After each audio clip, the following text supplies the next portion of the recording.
Hello everyone, my name is Surbhi Tiwari and I welcome you all on my channel science सरल। तो आज हम पढ़ने वाले हैं बायोम का थर्ड पार्ट, जिसके अंदर आज हम हॉट डेजर्ट बायोम्स कवर करेंगे। पिछले कुछ दिनों से वीडियोस डिसकंटिन्यूसली आ रही थी क्योंकि I am not feeling well, मेरे थ्रोट में थोड़ी सी प्रॉब्लम है जिसकी वजह से मैं वीडियोज़ नहीं बना पा रही थी। बट अब मैं ट्राई करूँगी कि रोज़ आपको एटलीस्ट एक टॉपिक ज़रूर मिले। So let's start our today's topic which is the hot desert biome. ठीक, चलिए लिखना शुरू करते हैं। हॉट डेजर्ट, ये विजिबल है, हॉट डेजर्ट बायोम। मैं ट्राई कर रही हूँ थोड़ा सा बड़ा लिखूँ।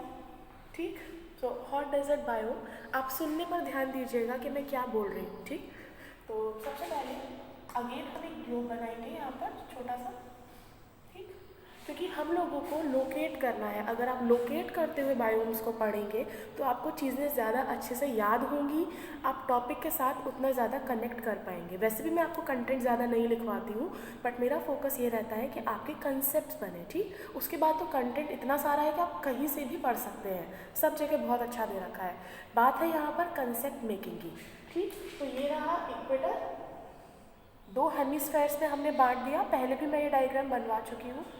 ठीक, उसके बाद ये है 0 डिग्री। उसके बाद हम लोगों ने 10 डिग्री पे पढ़ा था इक्वेटोरियल बायोम्स, 20 डिग्री पर पढ़ा था, 20 डिग्री पर हम लोगों ने सवानास को पढ़ा था। अब हम बात करेंगे 20 से 30 डिग्री के रेंज में बोथ हेमिस्फेयर में। ठीक, तो मैं यहाँ पर लिख रही हूँ 30। आई होप ये विजिबल होगा। आई नो मार्कर थोड़ा सा लाइट में यूज़ कर रही हूँ। ठीक, तो ये वाला पोर्शन है 20 से 30 डिग्री लैटिट्यूड नॉर्दर्न हेमिस्फेयर में and as well as southern hemisphere में भी 20 से 30 डिग्री के बीच में आपको मिलेगा। ठीक, 1 सेकेंड, ऐसे करके हम इसको लोकेट कर सकते हैं। तो ये पोर्शन आपका हॉट डेजर्ट बायोम बनाता है। तो यहाँ पर हम सबसे पहले लिखेंगे इसके बारे में डिस्ट्रीब्यूशन। और वी कैन से, अगर आप इसको और ज़्यादा क्लैरिफाई करना चाहते हो तो इस पॉइंट को आप लोकेशन के नाम से भी लिख सकते हो। तो मैं यहाँ पे दोनों लिख रही हूँ, और लोकेशन। ठीक, लेट्स डिस्कस इट। तो सबसे पहले हम लिखेंगे this area lies between 20 degree to 30 degree in both northern and southern hemisphere. ठीक है, बिल्कुल साफ साफ शब्दों में हमने इसकी लोकेशन लिख दी है। अब इसके बाद हम देखेंगे कि कौन कौन सी कंट्रीज़ हैं जो इसके अंदर आती हैं, क्योंकि आपको पता है बायोम एक बहुत बड़ा ज्योग्राफिकल एरिया होता है। उसका कुछ पार्ट किसी कंट्री में मिल रहा है, कुछ पार्ट किसी कंट्री में मिल रहा है, तो हमें वो देखना पड़ेगा यहाँ पर। तो मैं इसको रख करूँगी। Let's talk about some countries. देखिए, क्योंकि डेजर्ट है तो अगर हम डेजर्ट से याद करेंगे तो आपके बहुत सारे एमसीक्यूज ऐसे आते हैं जो कॉम्पिटिटिव एग्जाम में पूछे जाते हैं, वो यहाँ से कवर हो जाएंगे। चलिए स्टार्ट करते हैं। जैसे कि सबसे पहला है थार डेजर्ट। ठीक है, अब ऑब्वियसली बात है, थार डेजर्ट है, मिल कहाँ रहा है, इंडिया में मिल रहा है। तो हम कह सकते हैं कि थोड़ा बहुत इस पोर्शन का, ये जो पोर्शन है वो एशिया में भी आता है। तो हमने यहाँ पर लिख दिया इंडिया का थार डेजर्ट एशिया के अंदर आ रहा है। ठीक, ज़्यादा स्पेसिफाई कर रही हूँ मैं इसको। तो थार डेजर्ट हो गया। उसके बाद आप लिख सकते हो अफ्रीका का Sahara desert. Africa, 1 second, desert लिखेंगे यहाँ, सहारा डेजर्ट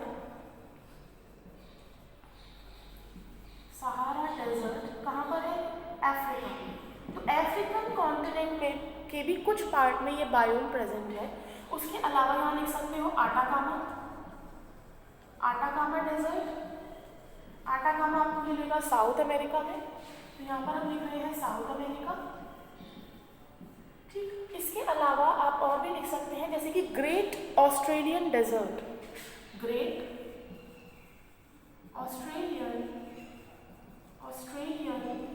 डेजर्ट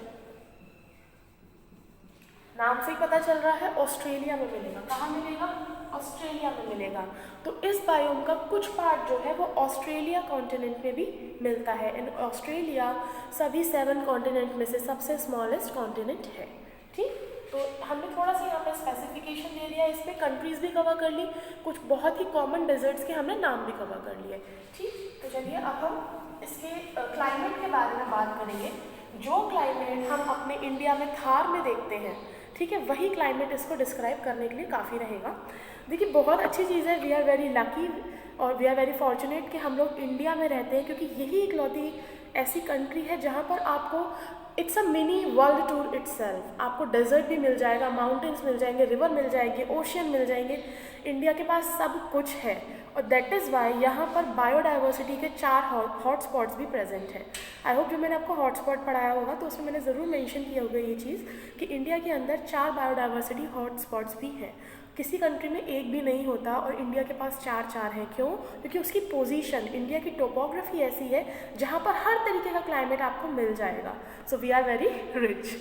ठीक, तो डिस्ट्रीब्यूशन के बाद अब हम बात करेंगे क्लाइमेट की। ठीक, नेक्स्ट पॉइंट है क्लाइमेट कैसा रहता है। अच्छा, क्लाइमेट की डेफिनेशन मैं थोड़ी सी डिस्कस कर देती हूँ, it's just an extra point. तो अगर हम बात करें क्लाइमेट की तो 30 या 32 ईयर्स 32 वर्षों तक किसी जगह का मौसम अगर वैसा ही बना रहता है तो उसको उस जगह का क्लाइमेट बोल दिया जाता है। आप समझ रहे हैं? तो बेसिकली एक लॉन्ग ड्यूरेशन स्टेबल वेदर को हम क्लाइमेट कह सकते हैं किसी भी जगह का। वेदर एक बहुत छोटा टर्म है। ठीक, वेदर एक बहुत छोटा टर्म है जो कुछ समय के बाद बदल जाएगा, लेकिन जलवायु यानी कि climate it's a very broad term और एक बहुत ही लॉन्ग पीरियड तक ये चलने वाला कह सकते हो फिनोमेना है, जिसकी वजह से उस पर्टिकुलर एरिया की फ्लोरा फौना, ठीक है, और जितनी भी बायोडाइवर्सिटी है वो डिस्क्राइब करती है, वो कह सकते हो वो रिलाई करती है क्लाइमेट पर, क्योंकि जैसा एटमॉस्फेयर होगा, जैसा एनवायरनमेंट होगा, उसी हिसाब से प्लांट्स उगेंगे और उन प्लांट्स पे फीड करने वाले ऑर्गेनिजम्स भी उसी तरीके के होंगे। तो आई होप आपको समझ में आया होगा, सब कुछ एक दूसरे से कनेक्टेड है। तो हम यहाँ पे कनेक्ट करते हुए पढ़ रहे हैं। क्लाइमेट के बारे में बात करें तो ऑब्वियसली बात है, हॉट डेजर्ट है तो इसमें it receives very low rainfall. सबसे पहले लिखेंगे very low rainfall, very low rainfall, high rate of evaporation, high rate of evaporation, evaporation बहुत ज़्यादा होगा, ठीक है। लैक ऑफ वाटर रिसोर्सेज ये सब तो होता ही रहेगा। उसके अलावा आप यहाँ लिख सकते हो इसका जो टेम्परेचर है वो काफ़ी ज़्यादा होता है, लिख सकते हो हाई टेम्परेचर, हाई टेम्परेचर लगभग कितना, तो आप रेंज कर सकते हो इसको अप्रॉक्सली, मैं यहाँ लिखवा देती हूँ, इट्स 45 डिग्री सेल्सियस टू 60 मान लीजिए, या फिर इससे ज़्यादा भी हो सकता है। मैं एक अप्रॉक्सीमेट वैल्यू आपको लिखवा रही हूँ, ठीक है। रूम टेम्परेचर हमारा होता है 26 या 28, उससे भी दुगना तिगुना एक डेजर्ट में आपको मिल जाएगा। जितना ज़्यादा जितना ज़्यादा गर्म दिन होता है उतना ही ज़्यादा ठंडी रातें होती हैं। क्यों? क्योंकि सैंड है और सैंड का नेचर होता है कि वो बहुत जल्दी गर्म हो जाती है और बहुत जल्दी ठंडी हो जाती है। ठीक, तो इसके बारे में भी इतना ही लिखना था। बहुत कम, मुश्किल से 20-25 सेंटीमीटर के आसपास इसमें रेनफॉल रिसीव होता है और सबसे ज़्यादा ड्राई कंडीशन है। लिख लो एक्सट्रीम ड्राई कंडीशन, यहीं पे मैं लिखवा देती हूँ, इससे सब कुछ डिफाइन हो जाएगा। एक्सट्रीम ड्राई कंडीशन, ठीक। इस पॉइंट में हमें इतना ही लिखना है। Let's talk about the vegetation.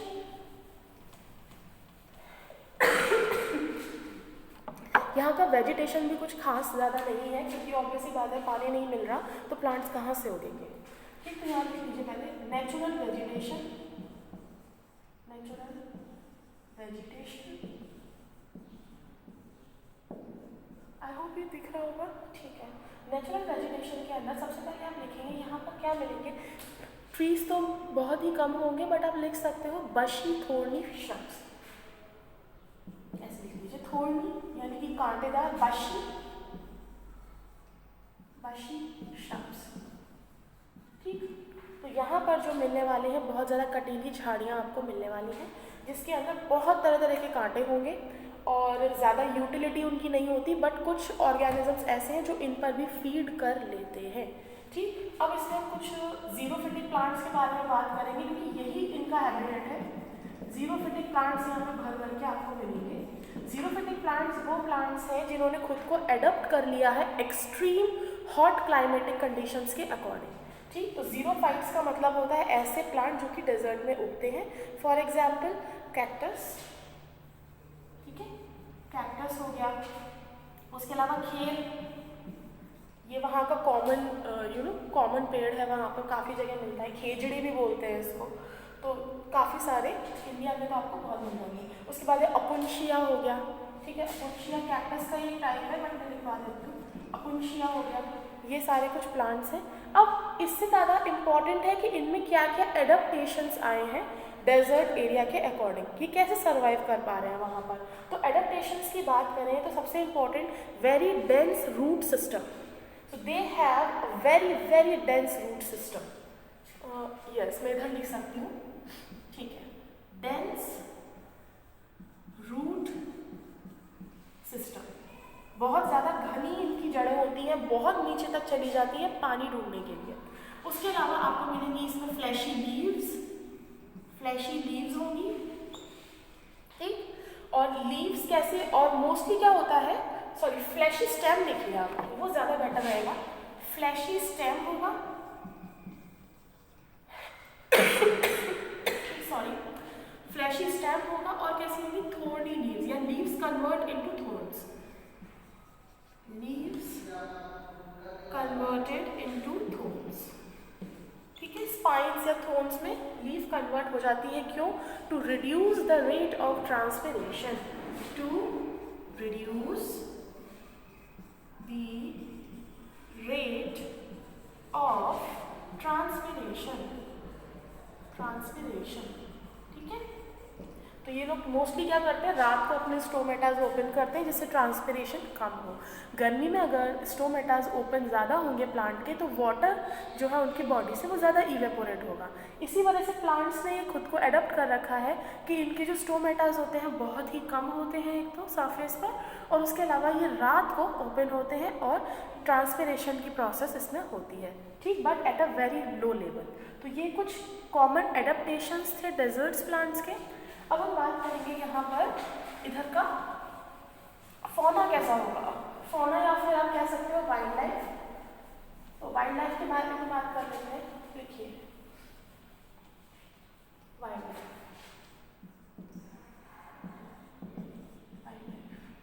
तो वाइल्ड लाइफ पे आपको यहाँ पे बहुत तरीके के रेप्टाइल्स मिल जाएंगे, स्कॉर्पियंस मिल जाएंगे।